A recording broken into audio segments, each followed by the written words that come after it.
So the question is, how do I get noticed online? It's probably one of the biggest things that I hear folks talk about. Early startup founders or people who are launching new little niche products is, how do I get that message out there? How do I connect with people to amplify my message? So the first thing is to take a step back and understand that you shouldn't expect people to just amplify your message for you. Just because you've built it, will they come? If you built it, would they share it?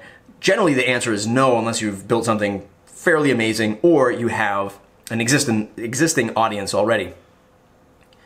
The number one way that I've found to get connected with other people who will amplify that message, is a long game. It's a mid to long game. It's certainly not a short game, right? If you went to an influencer in your market and said, hey, please share my product, the chances of that happening are very slim.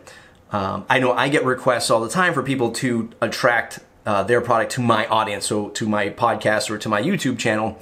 Generally, if it's a cold email, I'm not so inclined to dive right in and do that. And depending on how that request was structured, I might not even respond. If it's very forceful, it's very just give me and I'm not going to give anything to you kind of thing. I've sort of riffed on this when people ask to be on my podcast while they have a podcast themselves.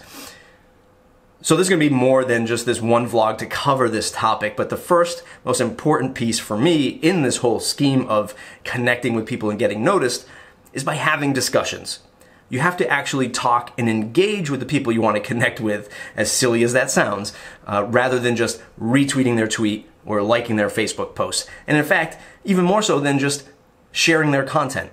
So in order for yourself to get amplified, you have to amplify others, you have to help others, you have to provide value to others. A lot of people don't like that ingredients list because it takes too long. It's too difficult to really break into that realm of somebody else's business, but it has to be done.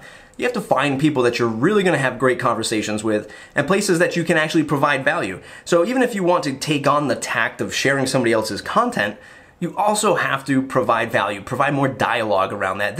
Give them a reason why you're sharing this. Share your thoughts on why it's the best piece of content that you've seen today and really highlight them, in your retweet or your post. It goes well beyond just the likes and the shares. That is the closest way to start connecting with people, to start having those conversations, start providing value. And one little bonus point is, it's okay to disagree with somebody too. Some of my best connections have been from disagreeing with somebody and providing my context of to why I've disagreed with them and adding my sort of value to the other side of the argument.